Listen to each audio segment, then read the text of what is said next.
Hello and welcome to Warhammer Workshop. My name is Amy and I am joined as always by my good friend JF. JF, hello. Hi.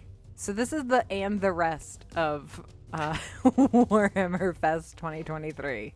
Oh, what a cruel way of describing some very exciting things in too small of a quantity. No, there's a lot of cool stuff. It's just, it's not the 40K that we got yesterday.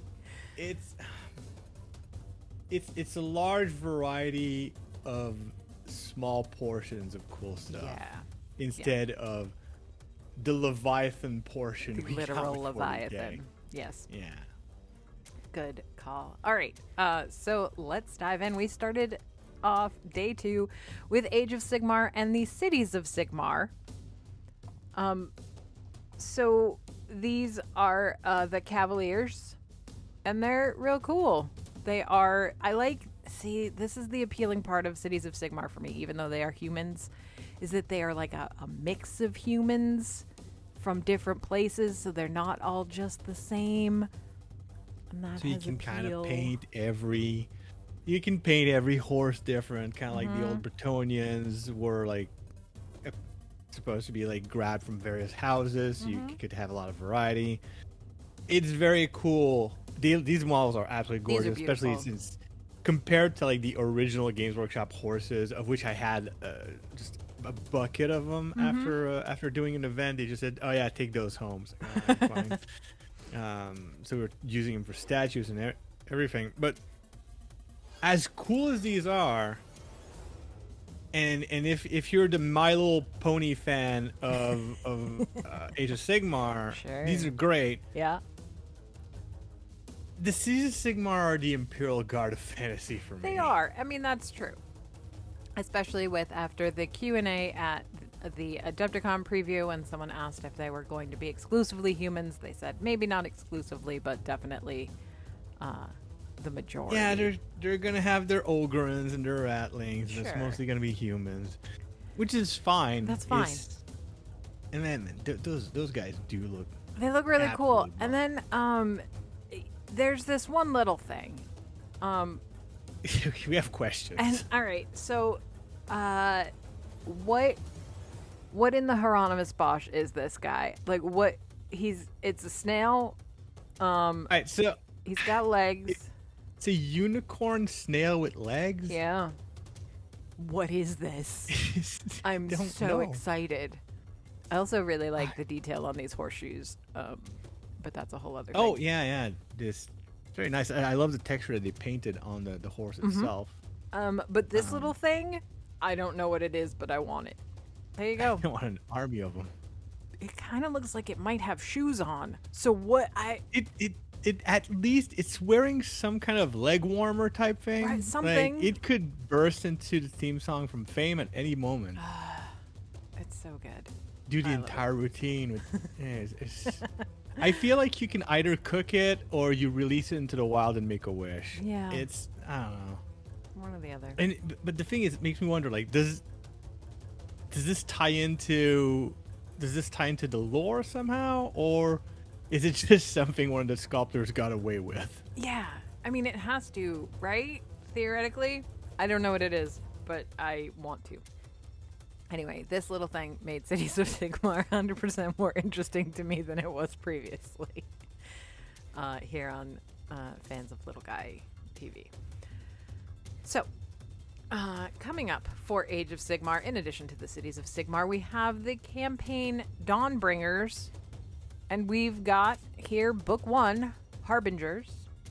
So it's Dawnbringers Harbingers. Well, Dawnbringers is the campaign, and we learned from Adepticon it's really going to be 2 campaigns that are going on simultaneously. One will succeed, and one will fail. And one will fail, and they're not. Is it that they're not telling us which, or is it that player feedback will have an impact? It's interesting. They haven't specifically said that player feedback will have a thing.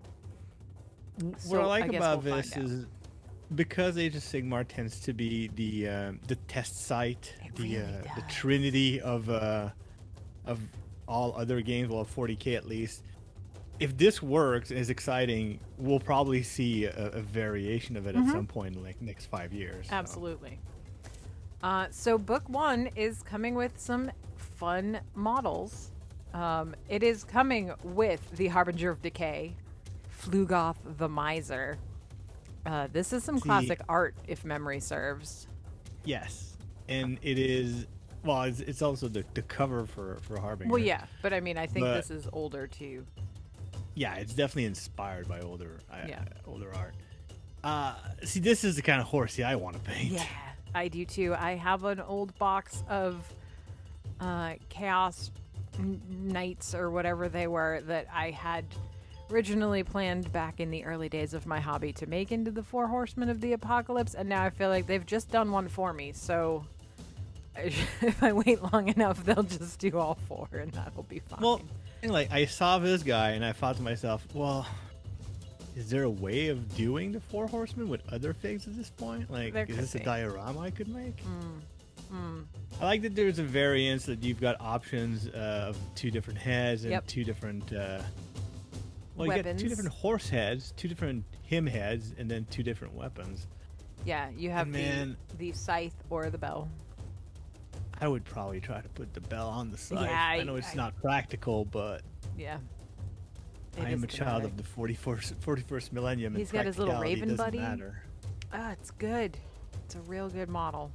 Big fan. Birds have been popping up a lot more recently. Yep. They must have gotten someone that likes to sculpt birds, and now they're just everywhere, which is fine. I'm into it. Big fan. Then we have for I always want to call them the vampire counts because they are not. For the Flesh Eater Courts, we have the Marrow Scroll Herald, Surgerian. He's gross also. Got his bone scythe. Yeah, gross. So gross. There's something weird about Games Workshop's painting style, which is very clean when they paint gross things.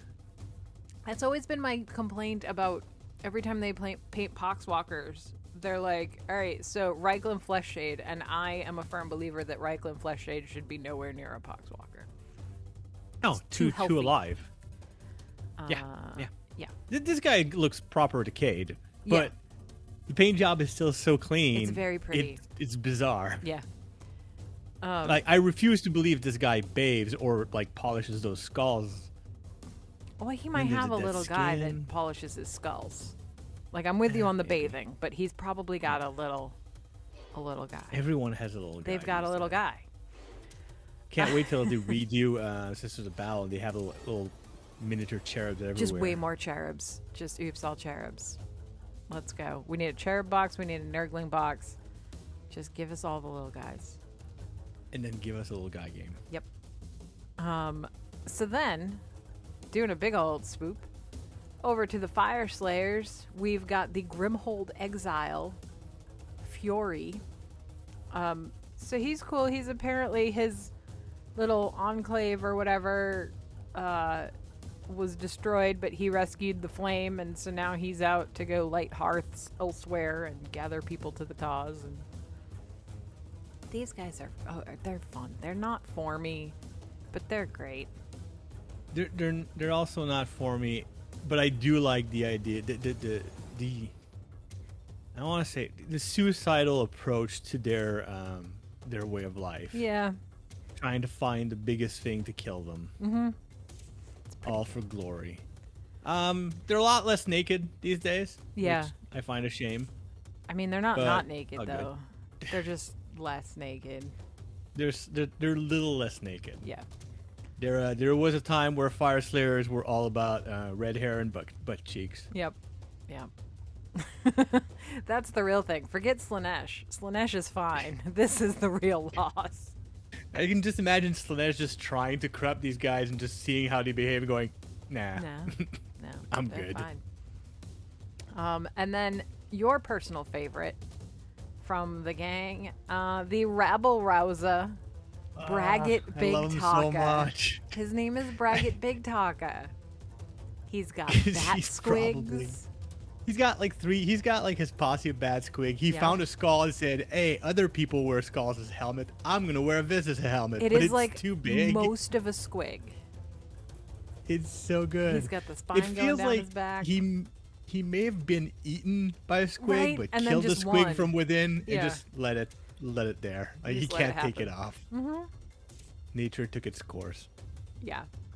So I feel like I'm him painting a being squigalange. I need him. yeah, I feel like him being a rabble rouser is pretty self-explanatory. So these are not coming alone as solo models. I don't know if they're going to also be solo models. That part I missed. But they're also going to come with regiments of renown. We have the one for the Maggotkin of Nurgle, which is a fun box that I'm going to have a hard time saying no to, and I might. You're not. You're just I've gonna been so buy it. good about the Maggotkin of Nurgle, and so this is like a reasonable number of models, and they're all very cool. So It's a good starter. Like Yeah. there's none of the like impossibly annoying amounts of light infantry in there. Like, Yeah. there's only a handful of models, so you can give them the attention they deserve. Yep. They're all cool models. It's a good deal. yeah, I'll probably grab that. The Flesh Eater Quartz is a lot more guys. And then the Fire Slayers, and of course the Gloopspite Kits, which it has Oh that no! set of More squigs.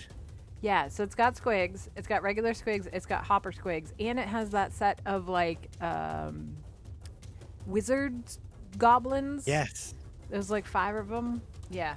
So they're in there too. So that's a fun box.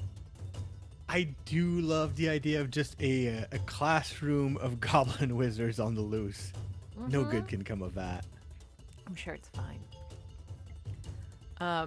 There's also a new Path to Glory battle pack with quests, territory rules, veteran abilities, and battle plans, if that is your cup of tea. We've gotten a roadmap because we get lots of roadmaps, and I am fine with that. The Seraphon, as we know, are in the process of coming out. The box is out, and the individual battle tome will be coming out shortly. Harbinger, the Dawnbringer book 1 is coming. And then the General's Handbook, which is the Sigmar equivalent of chapter approved. And then in the autumn, we're getting Cities of Sigmar, books 2 and 3 of the campaign, book 2 of which has a orc skull on it currently, which is fun. And then Unknown Battle Tome, which I assume is something Sigmar-ish, right? In I the mean, it's winter. got a It's got a hammer. the hammer Yeah. of Sigmar. Yeah. So feels about right. So that Unknown book, and then book 4 of the campaign in the winter.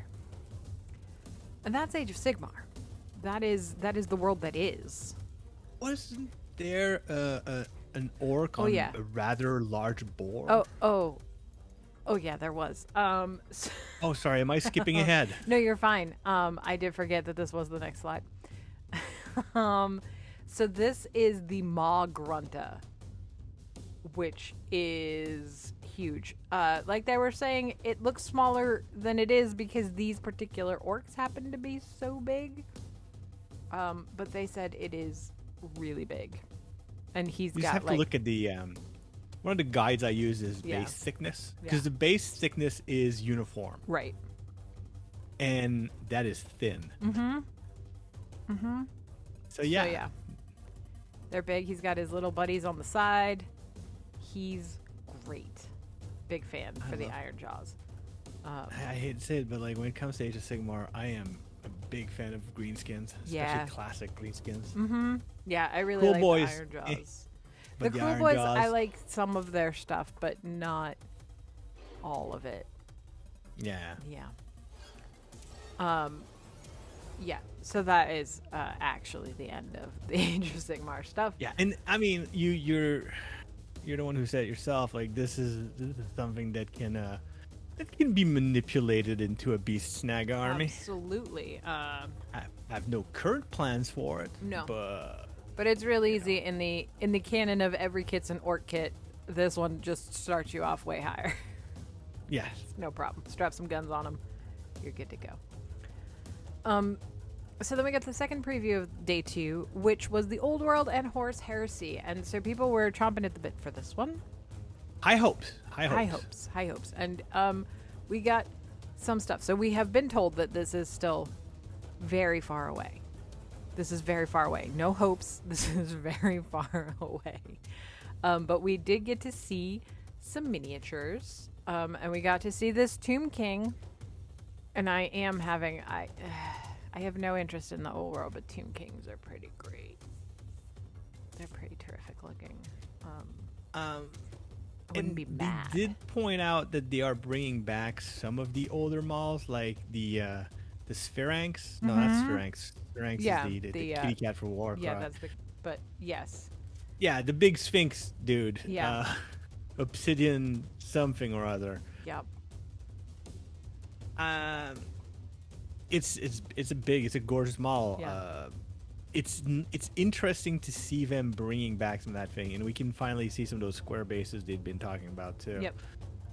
We have been told that some things like this particular dude are going to be resin, but there will also be plastic kits. It's unknowable how we determine that, but here we are. They tend to, like, if we look at, say, Necromunda as an example, like large amounts of models and vehicles have a tendency to be plastic, while individual figs and characters tend to be resin. Yes. And that seems to be where they're going with a lot of things these days. Yeah. So that's true. I think, that's like, true also of most of Horus Heresy. True. Exactly. So I have a feeling that we're going to see a very similar model. Yeah. I mean, from a business sense, anything that they might have learned from the launch of Horus Heresy, they will probably try to apply to Old World. Right. Because it's a similar vibe. So we also got a Bretonnian and orc, kind of, which does tell you the orcs will obviously be coming back. I like that they pointed out that this guy does not have a horse, and so he has to carry all of his stuff on his back, which is kind of fun. He's probably looking for a horse at this point, though. Yeah. Maybe not that Harbinger horse, though. Maybe he'll pass on that one. So yeah, he's very cool. I don't have a whole lot else to say beyond that. They look cool. Look cool. The amount of detail is tremendous, as we're kind of getting used to. There's a problem with raising the bar to the point where they have with some of their figs is that, and I mean, this is industry wide, not just Games Workshop. We're at a point where it's hard to do a proper analysis because, this looks cool. It has a lot of details. It's very characterful, and that's the industry these days. Yeah, no, it's beautiful. It's an absolutely beautiful model, but I don't have a connection to this particular. No, that's not like that's the other problem is no emotional connection to the Bretonnians myself. Yeah.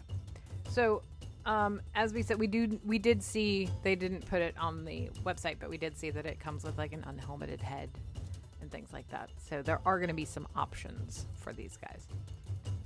Swap the unhelmeted head, put it under the sword, and put that orc head on his, yeah, there you go. His shoulders. Because every kit's an orc kit. Yes. So, we move on from there to the Horus Heresy, with surprise the Cerastus Knight Lancer. Because why not? I didn't see that one coming. No. Not that I'm surprised by it, but I'm also not surprised. How can I say? Like it's not something that I would have put a prediction on. But when they announced it, I went, "Oh yeah, that's a logical place to go. That makes sense. That's a direction." Mm-hmm.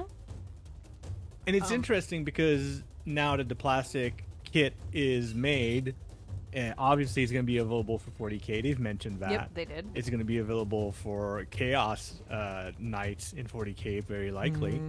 Yeah. And what they've been doing, like how there's been like 2 chassis of Knights so far in plastic. Yep. Adding a third one that they can do variants on with different sprue compositions is a refreshing refreshing move. We've seen what happened with Titanicus and the sort of like, well, let's just put more different guns on Titans. So different shapes are good. I'm a big fan of this. It's real. It's kind of creepy and weird, and I like it. it's very posable. Mm-hmm. A lancer like that is designed to run, as you can see by the gait it has. Yeah. There's ways of making it look like it's mid stride. There's a lot of fun to be had with a model like this. Yeah. Yep. And having done sort of this kind of the kind of conversion I'm talking about, but on the somewhat similar Wraith Knight, Yes. I'm very eager to get my hands on one for my chaos knights. Mm-hmm. Yeah. So this guy's coming. Roadmap. Road map. I may have missed one. Let me hang on. No, I didn't. All right. I just didn't put that in. Fine. So we have things coming in plastic and resin, as we previously were discussing with Old World. In plastic, we have the Vindicator Siege Tank, the Night Lancer in the summer. More Lords of War, a Dreadnought, and an Armor Mark update. A Mystery Army release.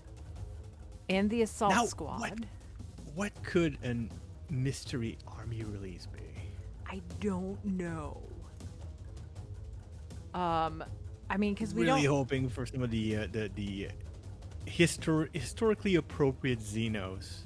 Otherwise, maybe some demon lists. Yeah.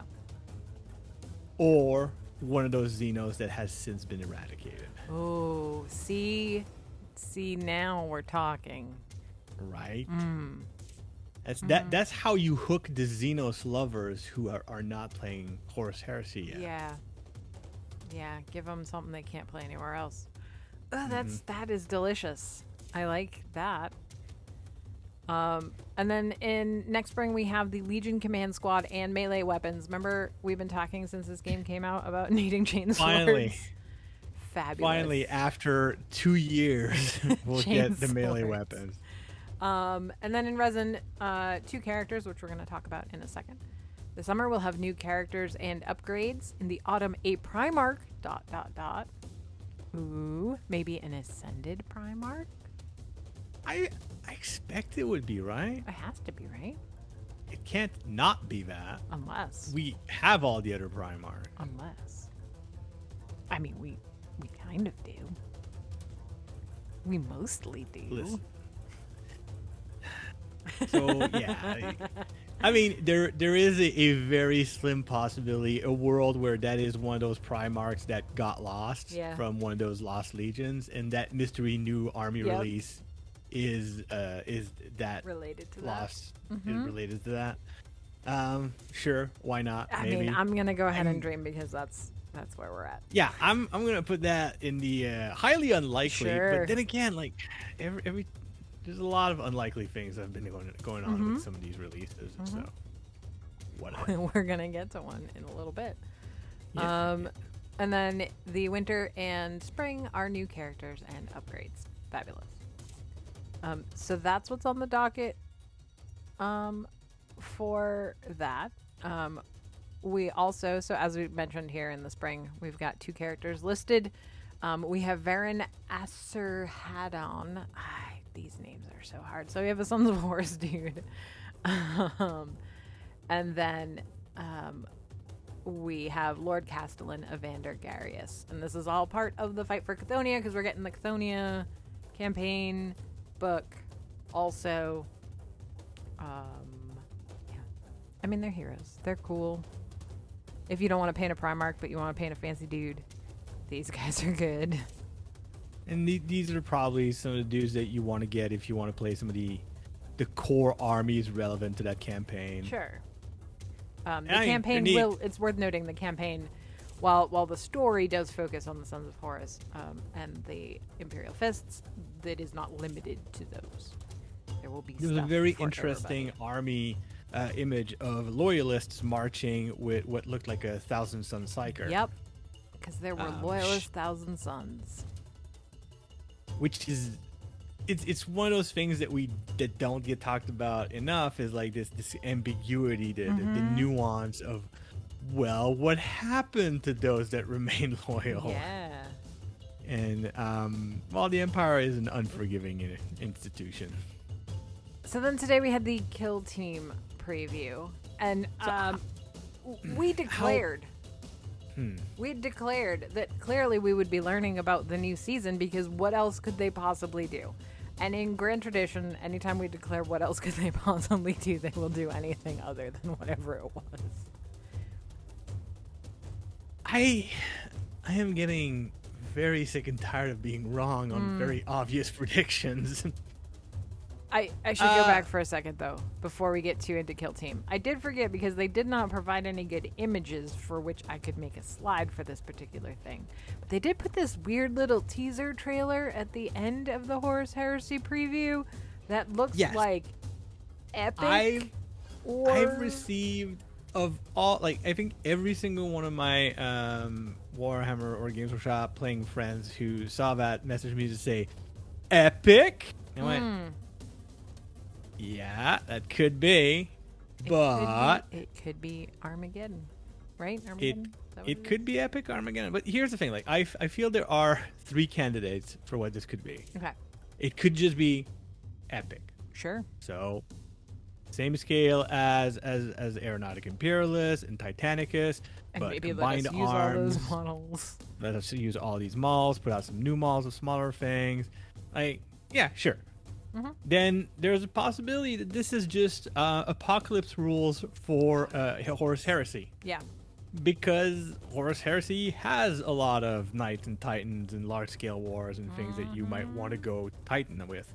And it's one of the things I've noticed very quickly while playing around with Horus Heresy is you get to large pointages very quickly. Yeah. Like, once you throw in a Primarch, a few tanks, one of those Leviathan dreadnoughts, and enough infantry, you're like in the 4,000 point range real quick. And you may want to manage that more like an Apocalypse game than you would as a standard 40k game. Yeah. So that's interesting. Then there's the third gross option. That it's epic, but just for Horus Heresy. And it's essentially epic, but like it's basically Titanicus with more playing pieces. That I have no interest in. Sorry. Yeah. I like variety. I like when things are. All right. Anyways, so yeah. So Kill Team. surprise, Kill Team, Ashes of Faith, which is a narrative expansion. What? Okay. Fantastic. I mean, no, I'm fine with the concept. Oh, sure. I just was not expecting it. I'm okay with it, though. I'm fine with a break. Yeah. Gallowfall will be going on pre-order this upcoming weekend, and so, yeah, that's fine. We don't need to talk about what comes next. We can enjoy what we have now. It's a nice little buffer. It's kind of a way, because one thing we have not heard about that we thought we were going to get an announcement for at Adepticon was Warhammer Quest. Yeah. In a way, this kind of seems like it could replace Warhammer Quest, or at least be a good placeholder for the time being. Yeah. So it's not part of the current season. It is a narrative campaign. And so there are, as per usual, 2 sides. The first side are models that we have seen and gotten before. They are chaos models. There's the Dark Commune, some cultists, and some whatever they're called that I never remember. I keep on Torments. The possessed, the Torments. Okay, Torments. That's the top tier, the Torments. And they're great. So the basic idea with these guys, because this is a narrative campaign, is that you are going to be able to, your little baby cultists who are maybe not so good are going to be able to turn into mutants and then into Torments, and then that's going to be a problem for whoever's on the other side. And who is on the other side? On the other side. Oh, it's the Inquisition. Fantastic. I didn't expect that. No one does. So we've got inquisitorial agents. We do not have an inquisitor proper. They are too big and important for this little thing. But we've got acolytes. We've got the tome skull that we see here holding his little book. We have a gun servitor who can be armed with a bunch of different things. They've shown these guys, and they are very singular and characterful, but there are options in the box.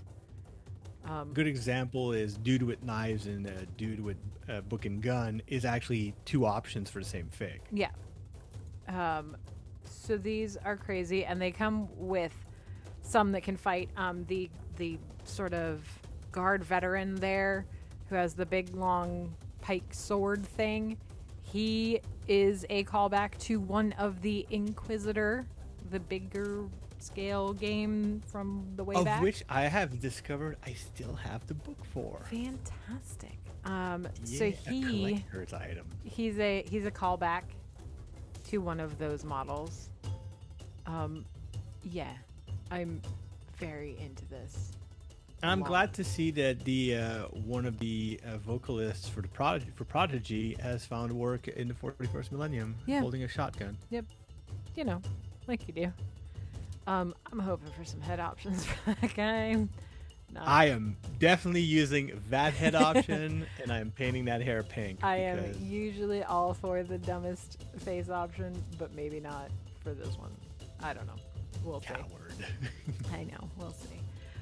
So these guys come with backup. They come with some Tempestus Scions, which is exciting because I have always looked at that box and said, Tempestus Scions. They are pretty, but they're Imperial Guard. Right, so exactly. makes it difficult. 5 of them, I'm in.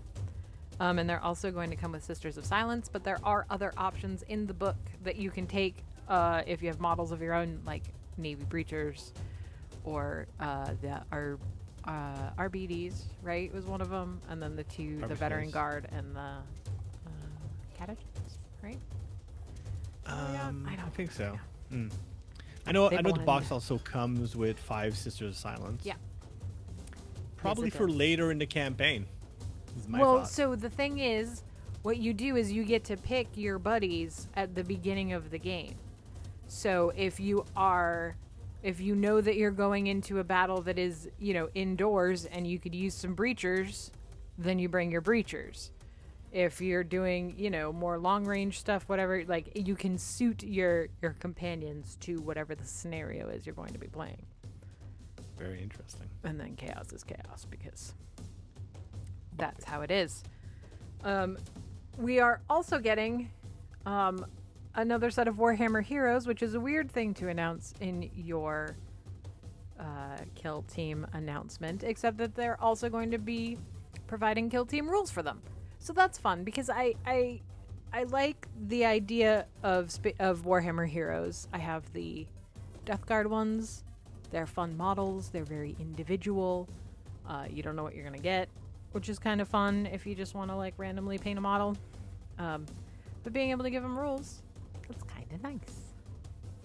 It's also a good motivation to, like, let's say you buy one just to paint one, but then you have the rules for it, and you go, you know what, I'd love to play that guy, but I would need some of the other heroes to make that happen. Then you go back and you buy more. Then you end up with doubles, and then next thing you know, you're on forums trying to trade things, mailing malls across the world to get the proper combination. It's a whole thing. Yeah, I was deep into blind boxes for a while, and I am not going back. It's fine. I know how addictive these things are and how vulnerable I am to it. So. You can just, but if you buy a case of them, it's one of everything, and it's fine. I know. I'm not. I'm just saying. If one was to build the kill team. True. So that means like the box is kind of the kill team in a way. Right. Is this like, but then you don't have the blind box fun of it. Exactly. Which is the part that's addictive for me. Yep. So our favorite thing, a roadmap. So we have Gallowdark, the season finale, which is going up for pre-order next weekend. And then right on the heels, they said before 10th edition 40K, we will have Ashes of Faith. Which is wild. That's so soon. Why? It's crazy Why because are we doing that? There's like, we're well into spring. We're a third into spring. Yeah. And I think Gallowdark, the season finale for Gallowdark, it comes out, is released this coming weekend. No, it goes on pre-order this weekend. It goes on pre-order Which this week. means So it releases the 13th. we will be halfway through spring by the time Gallo Dark is over, Yeah. leaving us with a scant about 6 weeks for them to get Ashes of Faith into our hands. It's madness. Great. Summer is what I'm going to call catch-up time. Any of the kill teams that have not been released on their own outside of the big box are going to get a release, along with the Kill Team Annual, which is basically going to gather up all the rules that were in all of the Gallo Dark boxes and put them in one place. So that'll Which be is great. Yep, big fan. I like how they've created this buffer between Yeah. seasons. Yeah. It's not a bad idea. I think they understand that their Kill Team audience and their 40K audience have a fair amount of overlap, and we might be busy. Yes, some of us, the Tyranid players at least, Especially would be are very gonna have distracted. things to do. So the new season starts in the autumn. Part 1 in the autumn, Part 2 in the winter, quarterly releases, as we said. Now, I should have made a slide for this, and I didn't. What's interesting is that it starts in autumn. And if you think back to the preview that we had yesterday of the 40K timeline, you'll remember that so autumn is Tyranids and Space Marines, but coming right on its heels are the Adeptus Mechanicus and the Necrons. So that's interesting. It might mean nothing, but it's still interesting. I mean, in a way, if there are two factions that are very interested in old technology or digging up things that may have crashed in an ancient space hulk, those are the two that might be duking it out for it. Yeah. Or not, again. Yeah, no, who knows? But it's so the interesting thing is we did get a quote unquote teaser trailer. I do like that Eddie was like, "There's not much in there. You can go ahead and rewatch it, but good luck." And it is sort of a security video thing, and it does say Eldari presence detected. Now, one of the observation I made is that usually Eldari, at least the ones that we know and have armies for, tend to hang out in 3 places. The Craft Worlds, for Craft World Eldari, Cormora, which is in the Webway for our Drukhari, and then just the Webway in general for the Harlequins, as they are a traveling bunch. Now, once in a while, there are Crone Worlds where you'll find maybe some, some shrine to one of the aspects. But otherwise, seeing that the preview shows us like rolling waves and a planet with some weird structures in the background, that leaves us with a 4th flavor of unexplored Eldars. That the name of which we know remains canon because there was a little animation with a bunch of Tau about it. And those are the Exodites. And what a good way of... When was the last time like we got teased a new army? One of the things they did is say, well, here's a kill team for him. Oh, wait, no. They put him in Necromunda. Yes, but that's a similar vibe. It's a similar vibe, just giving us like a handful of models to show us what the new aesthetic Here could you be. go. Aren't you happy now? I mean, they did then come out and say, well, they're not squads. They're League of Votan, which is different. And that's fine. But they're Whatever. still... Like, we know. Semantics. You gave us what we wanted and you can't take it back. So yeah, I mean, it's interesting. They say deploy infiltrators, so I'm assuming that probably the first box will have infiltrators and Eldari of some flavor. It just would be interesting if that flavor Eldari would be something new. But then again, I don't think anyone would be unhappy if it was an aspect shrine and like they gave us a bunch of striking scorpions or something. Maybe a dual kit that makes striking scorpions and something else, and that's what you get in the kill team, and you can build them in different ways. I don't know. Like there's other ways of satisfying many of the Eldari itches that the community has. Those all seem more likely than Exodites, but I'm just gonna I'm gonna harp on it like I do with the Dark Mechanicum, and at every clue that could even remotely be there. We're That's a where I'm week going. and a half away from getting Chaos Beastmen for 40k. So, Yeah. you know. Yeah, and that was out of the blue. It was like, oh yeah, also Chaos Beastmen. Oh, okay, cool. Not even on the horizon, but here we are, I guess. That's great. So yeah. And that's the thing that's nice about Kill Team. They give us a kill team of Exodites. It's not a commitment of a full army. No, not at all. They don't even have to make them playable in 40k. We'll be mad about it, but they don't have to. I mean, because they probably would the same way they did with the Corsairs. Yeah, that's true. So, JF. That was like all of the Warhammer Fest previews. It was so many previews. They were all, I mean, I get it because it, like, those previews were shorter, but it would have been like a 3.5-hour preview altogether. And Eddie was in pretty rough shape by the Kill Team preview. And that's great. Everybody seemed to have a good time. Wasn't he? Yeah. Yeah, he was. Poor buddy. I know. He did a good job. Very proud of him. Yeah. So this is exciting. There's some stuff we knew about, some stuff we didn't know about, some stuff that we're like, what? And here we are. I'm just still very satisfied. I feel like they could have dropped the ball on everything after Leviathan, and I would still have been pretty happy. Sure. There's definitely some things I care less about. Of course. But I'm like I have friends that I know are gonna lose their goddamn mind over some of the things that I don't care about. So this is one of the things that's fun about the hobby, like the variety. Yeah. But I'm still riding the Tyrannid wave. I'm into that. Yeah. I'm a little disappointed that we're not getting more of a preview of the Kill Team next season. Because it's fine. They gotta leave us I'm something. just curious. Yeah. They did an interesting job with Galadark, so I'm curious what the next step is with anything that they might have learned in that process. But this whole idea of narrative box sets for Kill Team is, like I said, like it scratches the Warhammer Quest itch for me. So I'm into that. Yeah.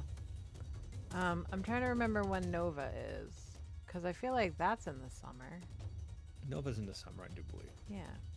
So maybe they'll do another preview Nova around then. isn't Nova usually not in the summer. Isn't Nova usually during Labor Day weekend?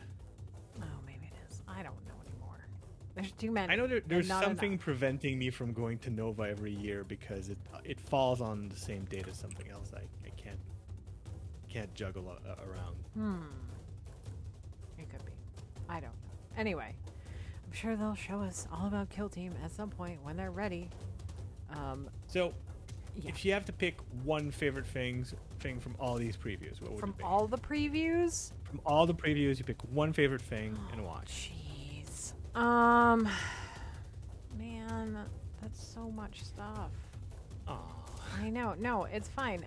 It's gonna be the Tyranids.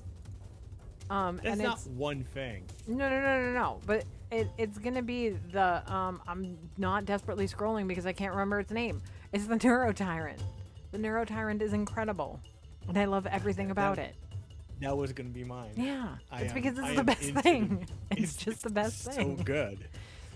Um, It is potentially going to be the first freaking thing I paint. I will take the Psychophage as a backup. Psychophage is a good backup. Yeah. But yeah, But you know what? I think I would put the Neurogons before the Psychophage for me, just because they're so adorable. they are real cute. I do like building and painting a swarm. I'm less into swarms, which is ironic because I play orcs a lot. But what can you do? They're so thematic. Yeah. No, it's very exciting. Well, the nice thing about that is that those are our favorite things that we're going to get sooner rather than later. And then we can pick other favorite things later. Yes. It was interesting to see a very different format for preview. Like, I'm trying to compare it to the preview that we got at Adepticon, as far as volume, quality, etc. And it's hard because it's such a different format. Right, and here was the other part of it, right? Because it's like Adepticon, the preview is like technically the day before, really, and it's at night, and there's not really anything else going on, so you're not really missing anything if you want to go to the preview. Whereas at Warhammer Fest, you have to pick and choose. So by splitting it up, you're not missing out on your Age of Sigmar tournament to sit through what's in the new 40K box. Yeah. So it's just a different Which makes vibe. sense. Yeah. I mean, they did And announce new 40K at Adepticon, which kind of during a Q&A. Yeah. Well, I mean, they were this gonna was anyway. staged, of course. Yeah, but it was good. Yeah, it was very, very good. I like that they put on some theater into it. Yeah. One of the things I do think is that they probably didn't have that level of theater at Warhammer Fest either. No. So it's probably one of those things where you can feel confident. It's like there's a conflict of interest between the preview and my event. I'm gonna go to my event and I'll check what happened with the preview online later. Yeah. Without running that risk that you're missing out on some of the weird things that they tend to do at Adepticon. Yeah. Anyway, it was fun. It was so good. I'm looking forward to. We know a lot. Yeah. Calendar-wise, like with all the roadmaps they gave us, like there's a lot of there's places for ambiguity, but Yeah. like 40K, I feel like we have a very solid understanding of the next 12 months. Thank goodness. Big fan. Yeah. Because, Big fan. yeah, I'm trying to plan events, and I can't plan for my events if I don't know. This has They been did good it the for... smart way.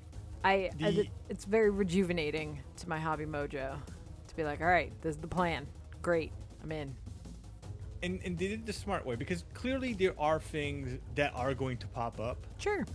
like campaigns and other things, and that's cool. That's fine. Mm-hmm. I don't need to know that in advance. But the other stuff, like knowing when which codexes are going to come out for the next foreseeable future. Yeah. Very good.